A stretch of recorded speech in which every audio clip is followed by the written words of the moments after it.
Everyone, NEET की एक तड़ती रड़ती video आप सभी लोगों के सामने। तुम लोग मेरे छोटे भाई बहन हो, मैं तुम्हारा बड़ा भाई। एंड इसको तुम ऐसे समझ सकते हो कि तुम्हारे जो सीनियर होंगे वो मेरे जूनियर हैं। तो तुम लोगों का मेरा एक बहुत ज़्यादा प्यारा सा कनेक्शन है तुम लोगों के साथ, जो भी लोग आने वाले होंगे मेरे कॉलेज में एंड बाकी कॉलेजेस में भी। तो आज तुम ही लोगों के लिए मैंने सोचा कि एक नीट की एक पर्टिकुलर वीडियो बनाऊँ। अभी तक पर्टिकुलर मैं बहुत दिनों से नहीं बना रहा था स्ट्रेटेजी, तो मैंने सोचा कि बनाता हूँ। And this is some points जो कि मुझे लगे बताने के लिए। आप लोगों को 4 मंथ बचे हैं एंड मैंने आप लोगों से प्रॉमिस किया था कि आप लोगों की कुछ एक वीडियो बनाऊंगा मैं। 4 मंथ बचे हैं दोस्त, एंड इन 4 मंथ में तुम्हारी ज़िंदगी बदल सकती है, इसकी मेरी गारंटी है। बिकॉज ये 4 मंथ होते हैं ना, ये सुनने में छोटे लग रहे हैं लेकिन होते बड़े हैं अगर तुम मेहनत करोगे इनमें। तो सबसे पहली बात अपने को क्या करनी है कि कंप्लीट योर लेफ्ट सिलेबस। कई बच्चे हैं कि सिलेबस ही पूरा नहीं पढ़ा यार। पूरा सिलेबस तो एटलीस्ट करना चाहिए आपको, पूरा आना चाहिए आपको, तब जाके आते हैं वो 600। ठीक है, और 600 भी चल रहा है अभी काम 600 भी हो रहा है। 500, 550, 600 के बीच में ही होता है सिलेक्शन। मतलब दिक्कत आ जाती है फिर। ठीक है, तो एंड एक बात बोलूँगा मैं, देखो कि 4 महीने होते हैं ना, वो बहुत होते हैं सिलेबस कंप्लीट करने के लिए। मतलब तुमने नहीं भी पढ़ा है तुम कर सकते हो। मैं पर्सनली पता है क्या कर रहा था, मैंने तो मेरी कहानी सुनोगे तुम कहोगे कि मतलब ये क्या बात हुई। मैंने लास्ट के 4 मंथ में, मतलब कि मई में मेरा एग्ज़ाम था, समझो कि 4 महीने पहले मैं क्या कर रहा हूँ। सोचो क्या कर रहा हूँ, मैं बताता हूँ। मैं INBO की प्रिपरेशन कर रहा था, जो कि ओलंपियाड होता है, वो बायोलॉजी का ओलंपियाड होता है, उसकी मैं प्रिपरेशन कर रहा था। नीट मैंने छोड़ दी थी उसकी प्रिपरेशन। क्यों? मेरे को कॉन्फिडेंस था, मेरे को सब आता था। मैंने दिसंबर तक मैंने पूरा कंप्लीट कर लिया था। ठीक है, तो आई थॉट कि अब मैं कुछ JEE मेन, मतलब मैंने जनवरी में JEE मेन की प्रिपरेशन करी, फेब में मैंने INBO दिया था, वो किया मैंने। और उसके बाद मैंने मार्च में बोर्ड्स आ गए थे एंड अप्रैल में मैंने 1 मंथ बचा था, उस टाइम पर मैंने बायोलॉजी अच्छे से घिसा था। ठीक है, और बाकी जो मतलब JEE वगैरह में तो फिजिक्स केमिस्ट्री चली रही थी, तो कोई ऐसी दिक्कत नहीं आई थी। तो दिस इज द थिंग कि देखो तुम लोगों का सिलेबस नहीं कंप्लीट हुआ ना, बुरा मत फील करना उसके बारे में। सोचो कि मैं नीट के 4 महीने पहले नीट के बारे में ही नहीं पढ़ रहा था। ठीक है, मैं कुछ और ही चल रहा था, बोर्ड चल रहे थे, JEE वगैरह चल रहा था। नीट के आखिरी मंथ में मैंने उठाया है। तो अगर मैं नीट के आखिरी मंथ से उठा सकता हूँ तो तुम्हारे पास तो 4 महीने हैं यार, तुम कितना उठा सकते हो सोचो। उठाने वाली में दम होना चाहिए, उठाया जा सकता है, ये मैं तुम्हें 100% गारंटी दे सकता हूँ। सेकंड पॉइंट पे आते हैं फटाफट से, जो कि है शेड्यूल। ये बहुत ज़्यादा इंपॉर्टेंट रोल प्ले करता है। एक बात बोलूँगा, ठीक है, हो सकता है पहले ही बोला हो बट फिर से बोलना चाहूँगा। कोचिंग इंस्टीट्यूट जो है ना वो सक्सेसफुल है, और क्यों सक्सेसफुल है उसका रीज़न ये है, नॉट बिकॉज कि वहाँ पे टीचर्स अच्छा पढ़ाते हैं, नहीं। कोचिंग इंस्टीट्यूट में टीचर्स काफ़ी टाइम बेकार पढ़ाते हैं, पर फिर भी उस क्लास के बच्चे टॉप करते हैं। रीज़न बीइंग वहाँ पर एक शेड्यूल होता है। मुझे याद है कि आई विल से कि कोचिंग में जो मैं पढ़ने जाता था, दैट मतलब उससे मुझे कुछ ही फर्क पड़ा होगा मेरे रैंक को। कोचिंग के क्या फैक्टर की वजह से मेरे को लगता है कि लोग सक्सेसफुल होते हैं कोचिंग में, वो एक शेड्यूल देते हैं, वो तुम्हारा टेस्ट देते हैं, हर वीकली हर फोर्टनाइटली टेस्ट होता है। And that's the best part कि तुम्हारे को इस वीक इतने चैप्टर तुम्हें पढ़ ही लेने हैं, नहीं तो तुम टेस्ट में फेल आओगे, तुम्हें कम नंबर आएंगे, तुम्हें बुरा फील होगा। बस सिंपल बात है। दैट्स द रीज़न कि मैं बोलूँगा, ठीक है, ये किसी भी तरीके से इन्फ्लुएंस नहीं है किसी भी चीज़ से, बट मैं बोलूँगा किसी भी एक पर्टिकुलर अच्छी कोचिंग इंस्टीट्यूट का टेस्ट सीरीज एटलीस्ट ज्वाइन कर लो। ठीक है, या टेस्ट सीरीज ज्वाइन नहीं कर पा रहे तो जो भी टेस्ट हो रहे हैं उनका देख लो, इंटरनेट पर मिल जाते हैं, आज के ज़माने में सब मिल रहा है कि वो कब हो रहे हैं, उनका सिलेबस क्या है और उनका टेस्ट पेपर। तो उस हिसाब से शेड्यूल बनाओ अपना, या किसी दोस्त से बोलो कि भाई तेरा कोचिंग तू जाता है, अगर वो कोई कोचिंग पे जाता है तो भाई तेरा शेड्यूल क्या है मेरे को दे दे, और उस शेड्यूल से टेस्ट ले लो। ठीक है, तो ये क्या होता है कि तुम्हें फोर्स करेगा आगे पढ़ने, बिकॉज तुम्हारे किसी टेस्ट पेपर में कम नंबर आए, तुम्हारे को बुरा फील होगा, अगली बार तुम्हें लगेगा नहीं अगली बार मैं उठाऊंगा इसको। सेम होता था हमारे साथ, तो बस कि मन नहीं कर रहा, कम नंबर आ गए उठाएंगे अगली बार उठता था।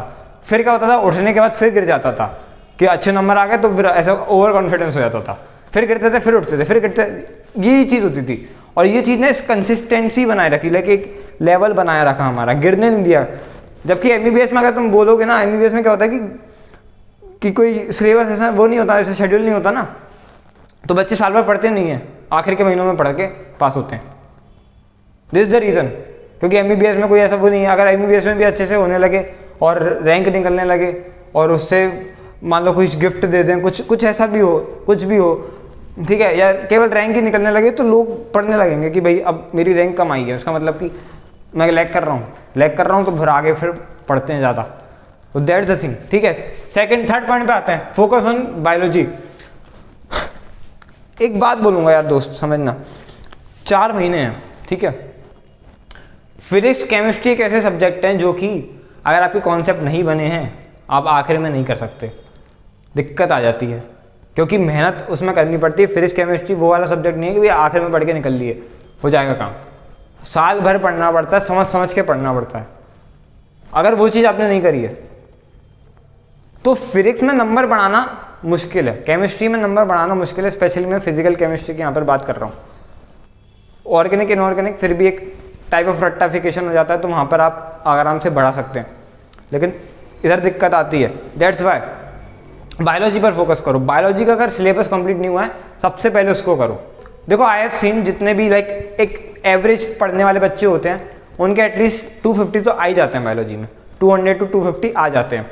एंड 250 मैं बता रहा हूँ, तुम एक मतलब लाइक नीट की बात कर रहा हूँ मैं, अगर तुम NCERT की सिंपल रीड मारोगे और सिंपली चीज़ों को याद कर लोगे, NCERT की मैं बात कर रहा हूँ, तो मैं 250 पक्का है नीट में।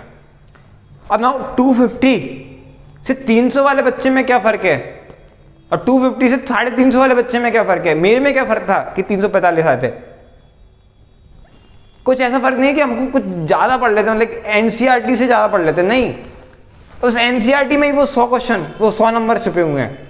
वो NCERT में वो 250 से 300, 300 से 320, 330 बोलना चाह रहा हूँ मैं, वो छुपे हुए हैं। और वो कैसे निकलते हैं पता है? वो तो मैं बताता हूँ। तो इन क्वेश्चंस को देखो, ये क्वेश्चंस आए नीट 2020 में, ठीक है। तो इनको जब तुम देखोगे तो इनमें से तुम बताओ कि तुम कितने सॉल्व कर पा रहे हो। I will pause the video and solve these questions.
अगर तुम वो जो 8 में से 8 सवाल सॉल्व कर पा रहे हैं, वेरी गुड।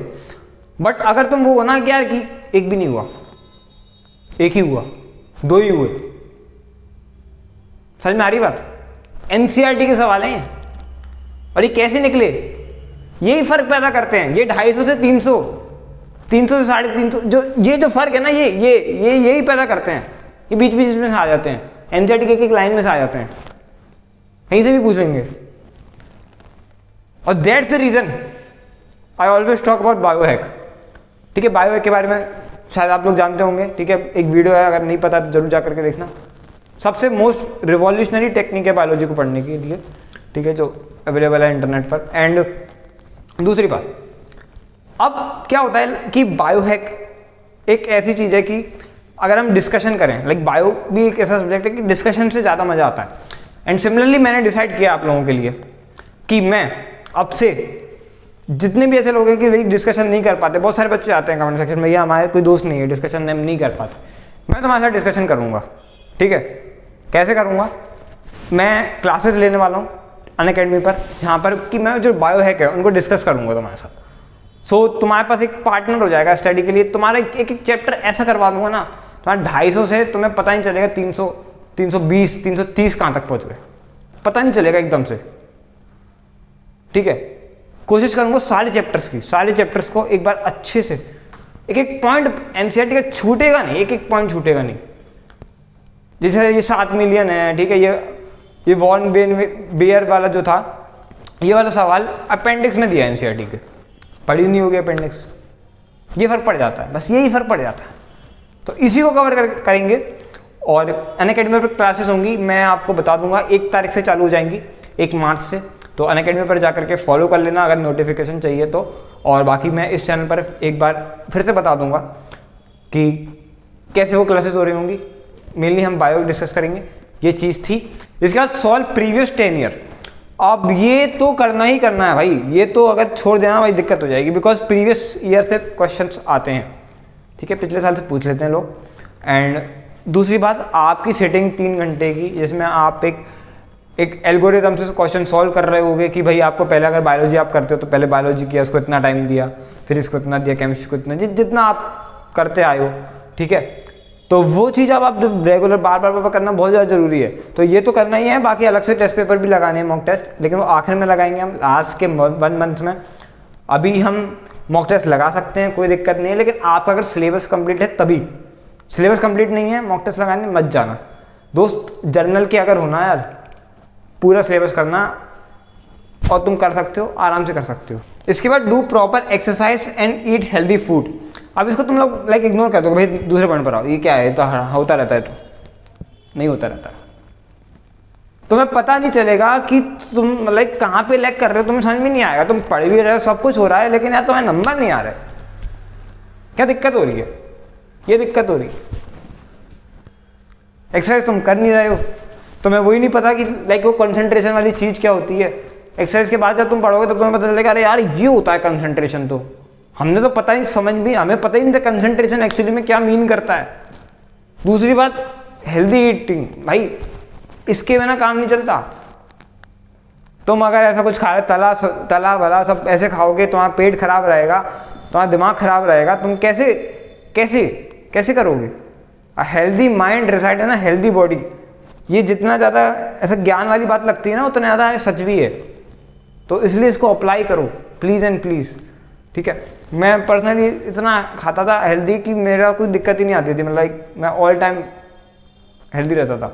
भाई कुछ लोग दवाई लेने चालू कर देते हैं कि भाई पेट खराब है तो भी दवाई ले लेते हैं, मतलब this is worst of worst, कि आप कभी भी हर चीज़ का सॉल्यूशन दवाई पे ढूंढते हैं, वर्स्ट चीज़ है, ठीक है। इसके बाद आखिरी बात जो मैं बोलना चाहूँगा वो है स्टार्ट नाउ।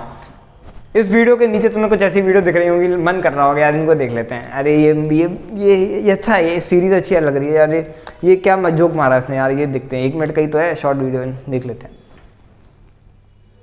ये जो चीज़ है ना दोस्त, यही फ़र्क पैदा करती है। यहाँ पर ना लोग तुम्हें खाने आए हैं यूट्यूब पर, तुम्हें कंज्यूमर बनाने आए हैं, तुम्हें कंज्यूमर नहीं बनना है दोस्त, प्रोड्यूसर बनो, कंज्यूमर बनो, ठीक है। ये हमारे सर भी बोलते हैं, फिजिक्स वाला सर, और ये बात मैं भी बोलना चाहता था। तुम्हें अब इस वीडियो के बाद कोई भी वीडियो नहीं देखनी है, एंड 3 घंटे का अपना टाइमर लगाना है मोबाइल पर, पढ़ना है और मुझे बताना है कि 3 घंटे बाद तुमने क्या क्या पढ़ा कमेंट सेक्शन में। ये करना ही करना है, ठीक है। अगर ये नहीं किया मज़ा नहीं आएगा दोस्त, मज़ा बिल्कुल नहीं आएगा। तू हार मान जाए, तू कहियो तेरे से नहीं निकलेगा नीट, मैं बता रहा हूँ तेरे से नहीं निकलेगा। देखो ये करना है, अभी मोबाइल रख, अभी 3 घंटे का टाइमर लगा, अभी पढ़ने बैठ और मुझे कमेंट सेक्शन में बता तूने क्या पढ़ा। मैं तेरे को हार्ट दूंगा, मैं तेरे को रिप्लाई दूंगा, ये मेरी गारंटी है।